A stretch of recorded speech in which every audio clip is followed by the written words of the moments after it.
बिस्मिल्लाहिर्रहमानिर्रहीम अस्सलामुअलैकुम। मैं हूं करामत मुगल और मेरे साथ हैं ईसा नकवी। नकवी साहब, मियां नवाज शरीफ 21 अक्टूबर को पाकिस्तान वापस आए थे। आज 18 नवंबर है, 29 दिन हो गए उनको पाकिस्तान आए हुए। मियां नवाज शरीफ की वतन वापसी से मुस्लिम लीग नून को फायदा क्या हुआ? देखिए करामत मुगल साहब, खबर जो है ना, खबर ऐसी है कि जिससे 2019 में तो शायद मियां साहब के प्लेटलेट्स असल में नहीं गिरे होंगे, लेकिन कम से कम ये खबर ऐसी है कि जिसको पढ़ चुके हैं मियां साहब, और मियां साहब के प्लेटलेट्स गिरने का अमल शुरू हो चुका होगा। देखिए 2019 में तो इन्होंने कहानी पूरी सुनाई थी। 2019 के बाद क्या किया, मियां साहब यहां से चले गए और क्योंकि मियां साहब मुस्लिम लीग नून के पोस्टर बॉय, सही क्राउड पुलर है, और मजमा मुस्लिम लीग नून का जो वोटर सपोर्टर है वो इकट्ठा होता है मियां नवाज शरीफ के लिए, उनके नाम पे वो हैं, वो अपने सपोर्टर्स को निकाल लेते हैं। मियां साहब मंजरनामे से आउट हो गए, पूरा एक कहानी चलाई गई और उसके लिए बड़ी मेहनत की गई। मीडिया ने उसको प्रोजेक्ट किया, मेन स्ट्रीम मीडिया के ऊपर इसके ऊपर मुबाहिसे हुए कि मरियम नवाज क्राउड पुलर है। लेकिन ये नून लीग को खुद भी पता था, मीडिया को भी पता था, और लोग भी अंधे नहीं है, उनको नजर आता है कि मरियम नवाज नून लीग की क्राउड पुलर नहीं है, नून लीग का क्राउड पुलर है मियां मोहम्मद नवाज शरीफ, उनका पोस्टर बॉय। सही। फास्ट फॉरवर्ड कर लें 2022, शहबाज शरीफ साहब आ जाते हैं, मुआशी तबाहकारियां फैलाते हैं, और उसके नतीजे में ऑड्स चेंज हो जाते हैं, वो चले जाते हैं इमरान खान के फेवर में। इमरान खान की जो पॉपुलैरिटी की वेव है उसको सामने रखते हुए मियां साहब अपनी वापसी का इरादा तर्क कर देते हैं। सही। साल 2023 का आगाज होता है, इजलास के बाद इजलास, इजलास के बाद इजलास, मीटिंग्स आफ्टर मीटिंग्स होती हैं। उनके हवाले से मैंने रिपोर्ट भी किया था कि उन इजलासों में मियां मोहम्मद नवाज शरीफ को यह कहा गया है कि छोटे भाई शहबाज शरीफ से ना हो पाएगा। अगर इमरान खान का कोई तोड़ निकालना है या बाइज्जत इलेक्शन में पार्टिसिपेट करना है कि इतने भी बुरी हालत ना हो, तो मियां साहब आपको वापस आना पड़ेगा। ये हमारी सियासी राजधानी के बका का सवाल है। सही। मियां साहब ने एडवांस पार्टी के तौर पे मरीम नवाज को भेजा, माहौल बनाना शुरू किया। मियां साहब बहरहाल 21 अक्टूबर को पाकिस्तान लैंड कर गए। वो जहां से मांगे तांगे का जो इधर से इकट्ठा किया हुआ क्राउड, जाहिर है कि वो एक फेस सेविंग वाला क्राउड जो है वो 21 अक्टूबर को इकट्ठा हो गया। एक बहस चली, और बहस ये थी कि मियां नवाज शरीफ फैक्टर कितना कारामद होगा। सही। मैंने उस पर सुना था नुसरत जावेद साहब का तज्जिया, और उन्होंने कहा था कि देखें 4-5% का फर्क पड़ेगा।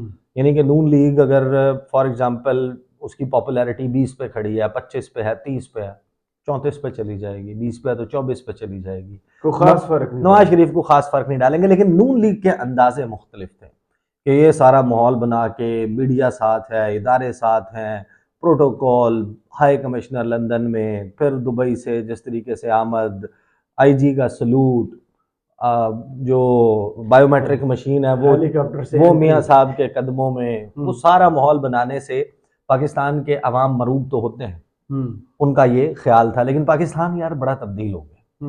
ये जो गैजेट है ना, मोबाइल फोन है, इसने जो तबाही मचाई है ना, लोगों को, लोगों के जहन जो है ना, वो अब उनकी जो पहले होता था ना कि सिर्फ जाहिर है कि शऊर आहिस्ता आहिस्ता डेवलप होता है, लेकिन लोग उसको एक्सप्रेस उस तरीके से नहीं करते थे, अब बहुत ज्यादा हो गए।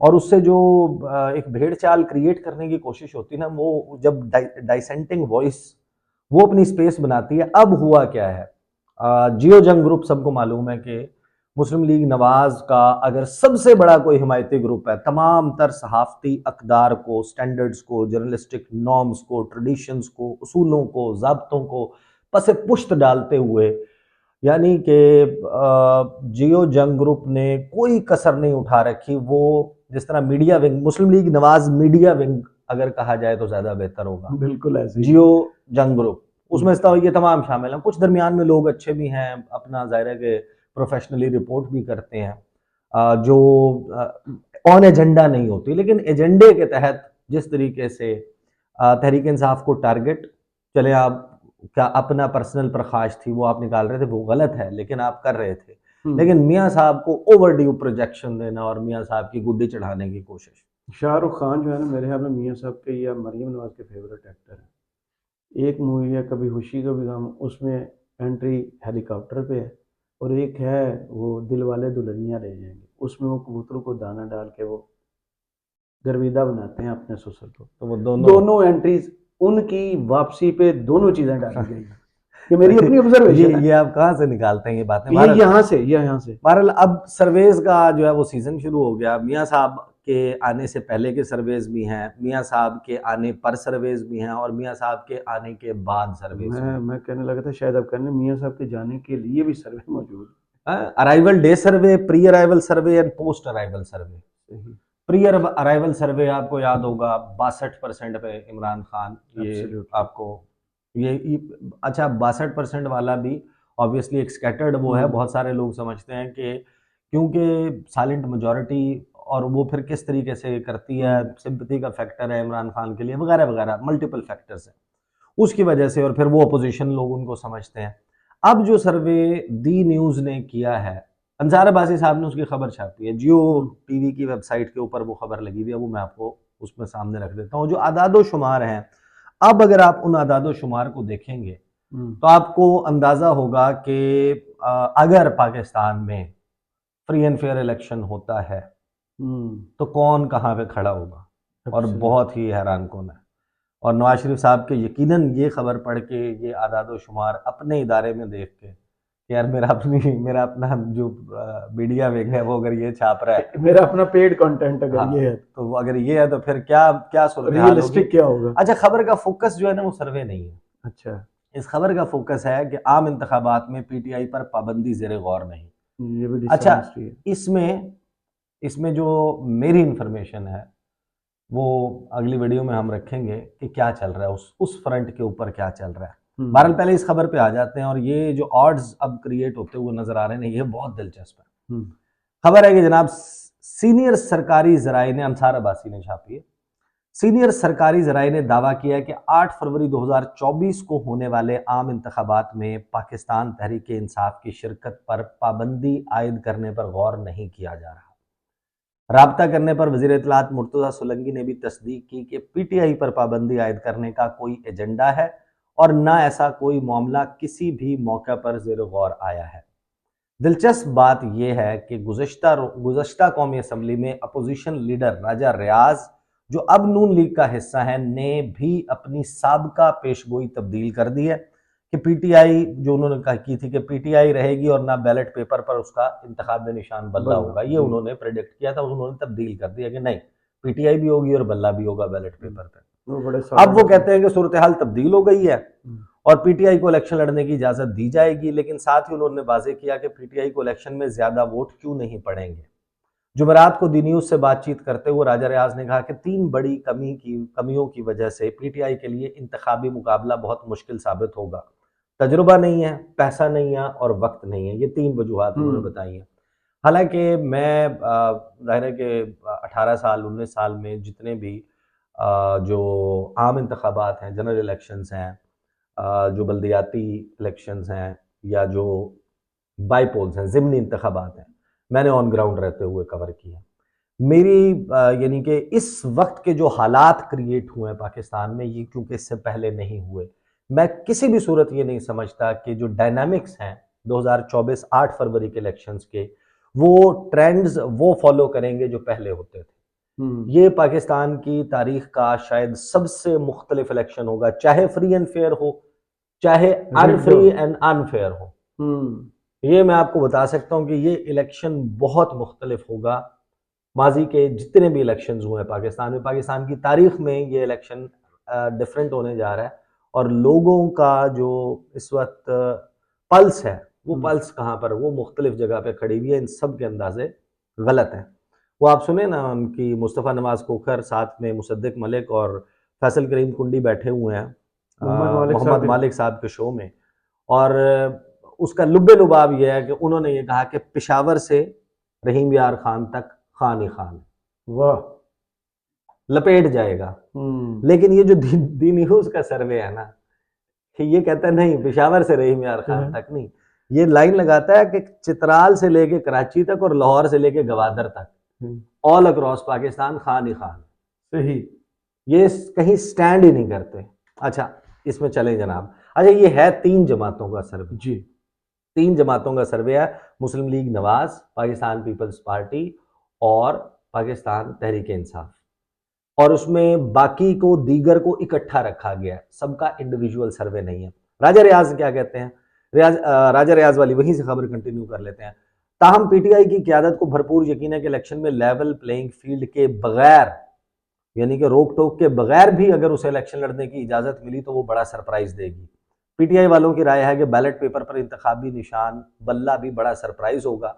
सिर्फ पार्टी चेयरमैन इमरान खान ही ऐसा नहीं समझते, बल्कि जुमेरात को पार्टी के जेल में कैद रहनुमा परवेज इलाही भी यही कहते हैं कि पीटीआई को उम्मीद से ज्यादा वोट पड़ेंगे। राब्ता करने पर इंटेलिजेंस के एक अहम जरिए ने बताया कि पीटीआई की बड़ी मकबूलियत की बातें महज कही सुनी बातें हैं और उनका हकीकत से कोई ताल्लुक नहीं। जरिए ने कहा कि जमीनी हकायक अमूमी तासुर से बिल्कुल मुख्तलिफ हैं। अच्छा, इस जरिए ने तो अभी यही कहना था। फिर वो आगे खबर में कहते हैं कि दी न्यूज की जानिब से हाल ही में इन्होंने राब्ता क्यों किया या नहीं, लोगों से नहीं वो गैदर करते हैं इंटेलिजेंस हाँ। एजेंसीज जो हैं, वो भी जाहिर है कि पॉपुलैरिटी के अपने तौर पे सर्वेस कराते हैं ना। अब वो जो अपना मौकिफ पुट अप कर रहे हैं, ऑब्वियसली वो उनका मौकिफ है and it has to be published as it is. The news की जानिब से हाल ही में कराए गए सर्वे के नताइज से मालूम होता है कि पीटीआई की मकबूलियत पंजाब में 41% है, 41%, नून लीग 28%, यानी नून लीग का और पाकिस्तान तहरीक इंसाफ का 13% का दी न्यूज के सर्वे में। मैंने अभी तक, वैसे मजे की बात है, गरीदा फारूकी के सर्वे के अलावा किसी सर्वे में यार आप कहां से नून लीग को जीतते नहीं देखा। अभी तक जितने सर्वेज हुए हैं, चाहे वो नून लीग के ने खुद करवाए हैं, उनके जो हामी लोग उनका जो हुआ था उसमें सिर्फ उनके पास नारवाल आया था, आपको याद, जो तहरीक इंसाफ वालों ने कराए हैं, किसी जगह पर भी नून लीग जो है वो लीड नहीं कर रही सिवाय गरीदा फारूकी के सर्वे में। उस सर्वे में नून लीग की परफॉर्मेंस बहुत बेहतर है, क्योंकि उस सर्वे में सिर्फ Punjab Lahore defence Y block में जो है ना पीटीआई पॉपुलर है, बाकी हर जगह पर नून लीग पॉपुलर है। सही। अच्छा, ये क्या कहते हैं, 41% पाकिस्तान तहरीक इंसाफ, नून लीग 28%, पीपल्स पार्टी 4%, जबकि टीएलपी वगैरह की मकबूलियत 6% है। अब नून लीग अगर 28% है, 4% पीपल्स पार्टी, 32 और 6 38, ये सारे मिलके अगर इलेक्शन लड़े कि टीएलपी वगैरह भी साथ हो, नून लीग भी साथ हो, पीपल्स पार्टी भी, इनका आप इंजमाम करा दें, मर्जर करा दें, इलेक्टोरल अलायंस बना दें, सीट एडजस्टमेंट बना दें, तो ये जो सर्वे बता रहा है पॉपुलैरिटी का, इन सबको इकट्ठा कर लिया जाए तो 38 पे आप जाते हैं और 41% पे तहरीक इंसाफ खड़ी हुई है अकेली पंजाब में। अगर दी न्यूज के सर्वे के मुताबिक, जियो जंग ग्रुप के सर्वे के मुताबिक भी फ्री एंड फेयर इलेक्शन होता है पंजाब की आज। अच्छा, ये हो गया जनाब पंजाब। अब आ जाए सिंध। अब सिंध के बारे में, ऑब्वियसली सिंध जो है आपको पता है कि वो एरिया जहां पे खान साहब ने जो अपनी पूरी कैंपेन चलाई, उनके कुछ खास किस्म के सिक्योरिटी थ्रेट्स भी थे और ही हैड टू रिटर्न। उनका था कि मैं जाऊंगा, जाके जलसा करूंगा, या मैं जमान पार्क वापस जाऊंगा, या मैं वहां से निकलूंगा, मैं वापस आऊंगा बनी गाला। ये दरमियान में एक छोटा सा फेज आया था पेशावर का, लेकिन उस दौरान वो इस तरीके से जलसे नहीं कर रहे थे। तो खान साहब जो है, उनका रीच आउट जो है वो केपी और पंजाब तक रहा, वो सिंध नहीं गए। कराची जाके किया था जलसा, लेकिन सिंध इंटीरियर सिंध में नहीं गए, बलूचिस्तान में नहीं गए। तो सिंध के हवाले से वो ये कहते हैं कि जनाब सिंध के मामले में पीटीआई की मकबूलियत 36% है। ना वहां पर गए हैं, ना माजी में उसमें सिंध में इंटीरियर में कहां एग्जिस्ट करते थे, बिल्कुल नहीं, दे नेवर एग्जिस्टेड, वजूद ही नहीं था पाकिस्तान तहरीक इंसाफ का। लेकिन जो लोगों की उसमें राय है, 36% मकबूल है सिंध में पाकिस्तान तहरीक इंसाफ। और पीपल्स पार्टी जो गढ़ है, जिसका स्ट्रॉन्ग होल्ड है, जहां पर लोग कहते हैं कि जनाब पानी मिले ना मिले वोट भुट्टो को मिलेगा, जहां पे दवाई मिले ना मिले, कुत्ता काटने से, वैक्सीन ना मिलने से बंदा मर जाए, उसका बाप भी जो है वो वोट जाके एक खास सोच के तहत जो है वो डालेगा पाकिस्तान पीपल्स पार्टी को।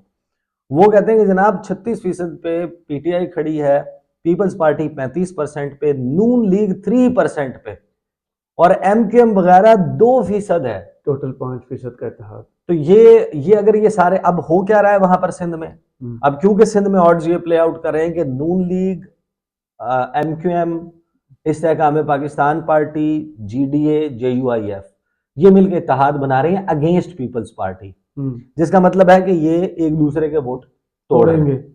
पीपल्स पार्टी के वोट को डेंट डालेंगे, तो फिर जो 36% की मकबूलियत वाली पीटीआई है वो कहां पर खड़ी है? इन केस बल्ले का निशान भी है, पाबंदी भी नहीं है, और वो इलेक्शन में कैंडिडेट्स भी दे रहे हैं। तो ये है सिंध की सूरत हाल। खैबर पख्तूनख्वा की बात करें, केपी की तो 69% वोट पीटीआई को जा सकता है। 69%। इसका मतलब यह है कि Khyber Pakhtunkhwa is out of question. 69 means के पूरी असेंबली भरी हुई होगी केपी की सूबाई असेंबली, और वहां पर जितनी नेशनल असेंबली की सीट्स हैं वहां पर पीटीआई को हराना तकरीबन गैर मुमकिन है, चाहे सब मिल जाए। नून लीग 12%, जबकि पीपल्स पार्टी के लिए मकबूलियत सिर्फ 2%। जहां पे बिलावल आजकल जलसे कर रहे हैं। जी नहीं, अभी जलसे अभी उन्होंने मजीद करने हैं, अभी तो कर रहे स्टार्ट हो, वो अभी एबटाबाद का किया उन्होंने। अच्छा जी, बलूचिस्तान में पीटीआई की मकबूलियत 36% के साथ सरे फहरिस्त है, 36%। उसके बाद पीपल्स पार्टी 18%, एएनपी 11%, जबकि नून लीग भी 11% मकबूल है। ये है बलूचिस्तान की सूरत हाल। इसका मतलब ये है कि ये 4 सूबे हैं जहां पर इलेक्शन होना है, अब रह गया सिर्फ इस्लामाबाद। अच्छा, फिर सर्वे में जवाब देने वाले हर 5 में से तकरीबन 2 लोगों 37% का कहना था कि अगर इमरान खान पार्टी के सरबराह नहीं होंगे तो भी वो वोट पीटीआई को देंगे। कर लो चेक फिर कि अगर खान साहब को अगर आप नहीं भी होंगे तो भाई वोट पीटीआई का, जिसका मतलब ये है कि जो पार्टी वन मैन शो था वो जमात अब अपने लीडर्स के जाने के बाद भी और इमरान खान के माइनस और मंजरनामे से हटने की सूरत में भी पीटीआई के साथ खड़ी है। तो there is this new reality which is emerging as per the news सर्वे। ये सर्वे मैंने नहीं किया, मैं तो सिर्फ सर्वे को सिर्फ पढ़ के इससे अपने नताइज या अपना इसके ऊपर एनालिसिस दे सकता हूँ। सही। ये कैसे कंडक्ट किया गया है, किस किस से बात हुई है, जो उसके लिए मेथड की हिदमत तो नहीं है, मेथड यूज किया गया है। बहरहाल इनके मुताबिक हर 5 में से 2 बंदा, हर 5 में से 2 बंदे जो हैं वो माइनस इमरान खान, सरबराह भी नहीं है, कुछ भी नहीं है, उसके बावजूद पीटीआई के साथ खड़े हैं। सर्वे में जब अच्छा, पीटीआई के तकरीबन आधे वोटर्स का कहना है कि इमरान खान पार्टी के सरबराह ना होंगे तो वो फिर भी पीटीआई को वोट देंगे। अगर पीटीआई इलेक्शन में हिस्सा नहीं लेती तो चौथाई वोटर्स इस सूरत में नून लीग को वोट देंगे। अब ये बिल्ड हो रहा है केस कि अगर पीटीआई को माइनस कर दें तो उसमें से 1/4 ही है। हालांकि ऐसा नहीं है, पॉसिबल नहीं। इस वक्त जो पोलराइजेशन हो चुकी है, जो नफरत है, जो तकसीम है, ये तयशुदा बात है कि जो लोग हैं वो एक प्री डिटर्मिन्ड माइंडसेट के साथ, इस वक्त कोई ऐसा सरप्राइज नहीं है जो मियाँ साहब की पॉपुलैरिटी को उसकी वेव जो है वो बना सकता है। मियाँ साहब के पास जो है उनके चंगेर में, उनकी टोकरी में जो सर पे वो लेकर जा रहे हैं, वो शेख चिल्ली वाली जो कहानी आपने सुनी हुई है, वो अंडे उतने ही चौधरी का ख्वाब, वो उतने ही है, खलाल चौधरी का ख्वाब। अच्छा फिर हाँ आगे जनाब, राजा रियाज की राय थी कि पीटीआई की मकबूलियत से कोई फर्क नहीं पड़ेगा क्योंकि पार्टी में 3 चीज़ों की कमी है, तजुर्बा नहीं है, पैसा नहीं है, वक्त नहीं है। यहाँ पर मसला ये है कि दावे ये हैं कि मरीम नवाज के हल्के में पीटीआई का दावा ये है कि हम सनम जावेद खान को खड़ा कर दें, वो जेल में रहे, कैंपेन ना करे, मरीम नवाज हरा के दिखाए। इम्पॉसिबल है, ये मेरा भी यही तहसील। हाँ, और वो कहते हैं कि नवाज शरीफ के खिलाफ इस वक्त यास्मीन राशिद का इलेक्शन में नाम चला जाए, किया भाई यास्मीन राशिद ने। नो वो, और मुझे नहीं लगता है कैंसर सर्वाइवर पेशेंट जो डे आफ्टर डे जेल में मौजूद है, अगर उसको अलाउ कर दिया जाता है, आज भी कल भी उनकी जमानत का केस था, नहीं हुई, तो मियाँ साहब का क्या बनेगा आगे जनाब। वो कहते हैं कि राजा रियाज के 9 मई के बाद पार्टी के अरकान कौमी असम्बली, सूबाई असम्बली की बड़ी तादाद पीटीआई छोड़कर जा चुकी है। अब पीटीआई के लिए मुनासिब उम्मीदवारों को इलेक्शन में लाना बहुत मुश्किल होगा। उन्होंने कहा कि जिन लोगों को इलेक्शन के लिए टिकट दिया जाएगा उनके पास इलेक्शन का तजुर्बा होगा ना, उनके पास इलेक्शन मुहिम चलाने और वोटरों तक पहुंचने के लिए वक्त का नाम होगा। नहीं, हैरान कुन बात है ना, देखें इनको अंदाजा ही नहीं है। ये खुद जैसे इलेक्शन लड़ते हैं वो बता रहे हैं ना, पीटीआई तो बिल्कुल नहीं। इसमें सबसे शेर अफजल मरवत का नाम सुना था पहले? इसमें सबसे दिलचस्प बात मैं आपको बताता हूँ। शेर अफजल मरवत की आपने क्राइसिस में लीडरशिप आपने उस दिन जिसका मेंशन किया था, मुझे तो उनका इल्म भी नहीं था कि जो आप कह रहे थे कि गाड़ियां वगैरह जमान पार्क, अफजल भाई जमान पार्क में गाड़ियां धोते थे, गाड़ियां पार्क करवाते थे एक्चुअली, और गेट का कंट्रोल करते थे सिक्योरिटी का। और वो पेशावर में मिथरा में जो ये इलेक्शन हुआ था, यूनियन काउंसिल वाला, उसमें उन्होंने क्लीन स्वीप मारा था। अच्छा, तो वो उस वक्त भी इमरान खान तो जेल नून में लीग को, पीटीआई को इस वक्त इलेक्शन कैंपेन की जरूरत ही नहीं है। नेवर। और 2000 प्रैक्टिकली स्पीकिंग 11 अक्टूबर सॉरी 2011 30 अक्टूबर का जो लाहौर में जलसा हुआ था ना, ये हैरानकुन बात है, हुकूमत में आ जाने के बावजूद भी पीटीआई वो जमात है जो कंसिस्टेंटली अपनी इलेक्शन कैंपेन में, कौन सा वक्त है जब जलसे नहीं हो रहे थे पीटीआई के? खान साहब वज़ीर आज़म बन गए थे तब भी वो जलसे कर रहे थे। अच्छा, वो हम लोग हंसते भी थे इसके ऊपर, वो भी करते थे कि पहली गवर्नमेंट है जो खुद जलसे करती जो है, खुद जलसे कर रही है जाके, वही करते थे, जलसे Intact हो रहे रखते होते थे, थे, जलसे intact जलसे हो रखते रहे होते थे उनके। तो ये जो राजा रियाज साहब कह रहे हैं ना, हम्म। राजा रियाज साहब के अपने हल्के में उनके साथ क्या होगा ये आप इनको को देखिए। पिछाड़ेंगे नहीं, वही होना है। हाँ, अच्छा, कहते हैं तजुर्बा होगा ना उनके पास, वोटरों तक पहुंचने के लिए वक्त होगा। माजी के बरक्स पीटीआई को फंड्स के मसाइल का सामना भी रहेगा।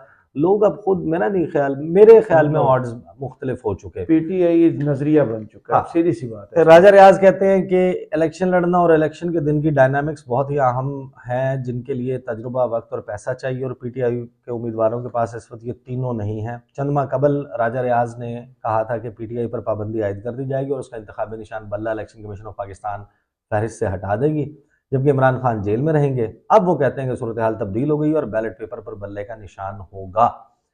राजा रियाज साहब का जितना भी एक्सपीरियंस है, वो जो भी इस हवाले से समझते हो, मेरे ख्याल में जो 2024 का 8 फरवरी को इलेक्शन अगर हो जाता है और उसमें जितना 2018 का मैनेज्ड था या जितना 2013 का मैनेज्ड था या जितना 2008 का या 2002 का या पाकिस्तान की तारीख में जितने इलेक्शंस हुए हैं, उतना ही मैनेज्ड रहता है इलेक्शन। तो ये तयशुदा बात है कि 24 फरवरी 8 फरवरी 2024 का जो इलेक्शन है, वो इन तमाम सियासी जमातों की सियासी ताबूत में आखिरी कील बन के आएगा। That's my analysis. I could be wrong, but मुझे ये सिचुएशन यही है। बहुत शुक्रिया ईसा नकवी आपके तजिए का। कमेंट बॉक्स में जरूर बताइएगा ये वीडियो आपको कैसी लगी। इजाजत दीजिए, अल्लाह हाफ़िज़।